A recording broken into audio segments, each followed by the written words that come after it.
രണ്ട് വിഭാഗത്തിലുള്ള ആളുകളാണ് ലോകത്തിലുള്ളത്. ഒന്ന് സ്വയം കുറ്റപ്പെടുത്തുന്നവരും മറ്റൊന്ന് സ്വയം ലജ്ജിക്കുന്നവരും. കുറ്റപ്പെടുത്തുന്നവർ ആരാണ് എന്നറിയാമോ?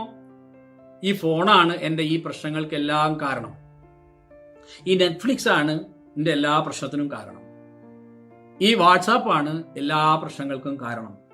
ഈ വിഭാഗക്കാര് ആരാണെന്നറിയാമോ? കുറ്റപ്പെടുത്തുന്നവരാ. ചിലർ പറയും ഈ പുതിയ ടെക്നോളജി വന്നതാണ് എല്ലാറ്റിനും കാരണം.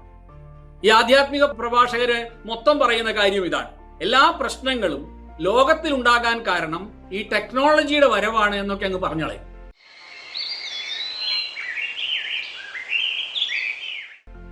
ഇത് പറയുന്നത് ടെക്നോളജി ഉപയോഗിച്ചിട്ടാണ്.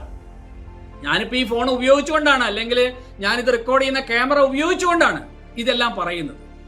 രണ്ടാമത്തെ ആളുകൾ, അതായത് ഏത് വിഭാഗത്തിൽപ്പെട്ടവരാണെന്ന് അറിയാമോ? അവര് ഭയങ്കര മടിയന്മാരാണ്, മടിച്ചിയാണ്, ഞാൻ അലസയാണ്, ഞാൻ അതിൽ വളരെ ലജ്ജിക്കുന്നുണ്ട് എന്ന് പറയുന്ന വിഭാഗക്കാരാണ് ഇവര്. ഇങ്ങനെയുള്ള ഈ രണ്ട് വിഭാഗം ആളുകളോടും എനിക്ക് പറയാനുള്ളത്, നിങ്ങളെയും കുറ്റപ്പെടുത്തരുത്, ഈ ഉപകരണങ്ങളെയും കുറ്റപ്പെടുത്തരുത്. ശ്രദ്ധയെ തിരിച്ചു കൊണ്ടുവരാൻ നമ്മൾ വളരെയധികം പരിശ്രമിക്കേണ്ട മറ്റു ചില തലങ്ങളും. നിങ്ങളെ കുറ്റപ്പെടുത്തേണ്ട കാര്യമൊന്നും അതിനില്ല, നിങ്ങളൊന്നുമല്ല അതിന് കാരണം. യഥാർത്ഥത്തിൽ പ്രധാനപ്പെട്ട ഒരു കാര്യം എന്തെന്ന് വെച്ചാൽ, നിങ്ങൾക്ക് എന്തെങ്കിലും ഒരു കാര്യത്തിൽ ശ്രദ്ധ വെക്കണമെങ്കിൽ അതിൽ നിങ്ങൾക്ക് നല്ലൊരു ജിജ്ഞാസ ഉണ്ടായാൽ മാത്രം. ശ്രദ്ധയുണ്ടാക്കണമെങ്കിൽ അതിൻ്റെ ആദ്യ പടി എന്നത് നമുക്ക് എവിടെയാണോ ശ്രദ്ധ വെക്കേണ്ടത് അതിനെക്കുറിച്ച് ഒരു ക്യൂരിയോസിറ്റി, അതിനെക്കുറിച്ചൊരു ജിജ്ഞാസ ഉണ്ടാവുക എന്നതാണ്. ഇപ്പൊ വേദം പഠിക്കുകയാണെന്ന് കരുതുക. അപ്പോൾ എന്താണ് ഈ വേദം എന്ന് പറഞ്ഞാൽ? എന്താണ് അതിൽ ശ്രദ്ധിക്കേണ്ടത്? എന്താണ് ഉപാസന എന്ന് പറഞ്ഞാൽ? അല്ലെങ്കിൽ മെഡിറ്റേഷൻ ആണോ അത്?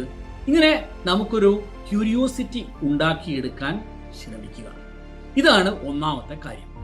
എന്താണോ ശ്രദ്ധിക്കേണ്ടത് അതിനെക്കുറിച്ച് ജിജ്ഞാസ ഉണ്ടാക്കുക. എന്നോട് പലരും ചോദിക്കാറുണ്ട്, നിങ്ങൾ എങ്ങനെയാണ് ആളുകളുടെ പേരുകൾ ഓർത്തു വെക്കുന്നത്? ഞാൻ പറയും, അതിൽ വലിയ കാര്യമൊന്നുമില്ല. നമ്മൾ ഇപ്പോൾ ഒരാളുടെ പേര് ഓർക്കണമെന്ന് വെച്ചാൽ, ഉദാഹരണത്തിന് ഒരാൾ എനിക്കൊരു മെസ്സേജ് അയച്ചു, അതിൽ ഒരാളുടെ പേരുണ്ട്, അപ്പോൾ എനിക്ക് ആ പേര് ഓർത്തു വെക്കണം. അപ്പോൾ ഞാൻ അവരെ പരിചയപ്പെട്ടാൽ, നിങ്ങൾ എവിടെയാണ് ജോലി ചെയ്യുന്നത്, നിങ്ങൾ ഏത് നാട്ടുകാരിയാണ് എന്നൊക്കെ ചോദിക്കുമ്പോൾ നിങ്ങൾ എന്നല്ല പറയാം, മറിച്ച് 10 പ്രാവശ്യം ആ പേരങ്ങ് പറയും. 10 പ്രാവശ്യം ഞാൻ ഓരോ പേരുകളും പറയുമ്പോൾ ഒരു സ്ഥലത്ത് നിന്ന് പോകുമ്പോഴേക്കും ഒരു 25 ആളുടെ പേരുകൾ ഓർമ്മയിൽ വരും, നിറയും. എല്ലാവരോടും പേരുകൾ എടുത്തു പറയാൻ നമുക്ക് സാധിക്കും. അതിൽ വലിയ മിറക്കിൾ, അത്ഭുതങ്ങളൊന്നുമില്ല. റിപ്പീറ്റ് ചെയ്ത് മനസ്സിൽ ഉറപ്പിക്കുക. വളരെ യൂസ്ഫുൾ ആയിട്ടുള്ള ഒരു കാര്യമാണിത്. നിങ്ങളോട് ഞാൻ ഷെയർ ചെയ്യുന്നത് ഇത്തരത്തിലുള്ള ഗൗരവമുള്ള വിഷയങ്ങളാണ്. ഇതെല്ലാം ഞാൻ എൻ്റെ ജീവിതത്തിൽ യൂസ് ചെയ്യുന്നതാണ്, ഉപയോഗിക്കുന്നതാണ്. നിങ്ങൾക്കിത് ചെയ്യാൻ പറ്റും. ഞാൻ കഴിഞ്ഞ ദിവസം ഒരു കാർ ഷോറൂമിൽ പോയി. അവിടെയുള്ള 6-7 പേരെ എനിക്ക് ഇപ്പോഴും പേരെടുത്ത് പറയാൻ സാധിക്കും. നിങ്ങൾ എന്റെയോ ആരുടെയെങ്കിലുമോ പേരുകൾ ഇങ്ങനെ പഠിച്ച് പിന്നീട് അവരെ പേര് വിളിച്ച് കുശലം ചോദിക്കുമ്പോൾ അവർക്ക് നിങ്ങളോട് തോന്നുന്ന ഒരു ഫീല് വേറെ തന്നെയായിരിക്കും.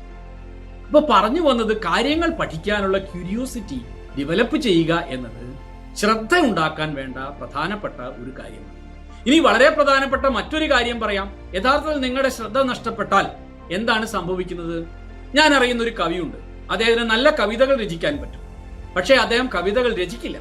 കാരണം എന്തെന്ന് വെച്ചാൽ അദ്ദേഹം സമയം വെറുതെ കളയും. സമയത്തിൽ അയാൾക്ക് ശ്രദ്ധയില്ല. ഇവിടെ ശ്രദ്ധാസുക്തത്തിന്റെ അവസാന മന്ത്രത്തിൽ ശ്രദ്ധാം പ്രാതർഹവാമഹേ ശ്രദ്ധാം മധ്യന്തിനം പരി എന്നെല്ലാം പറയുമ്പോൾ സമയത്തിന്റെ പരിധി നിങ്ങളുടെ മുന്നിൽ വെച്ചിരിക്കും.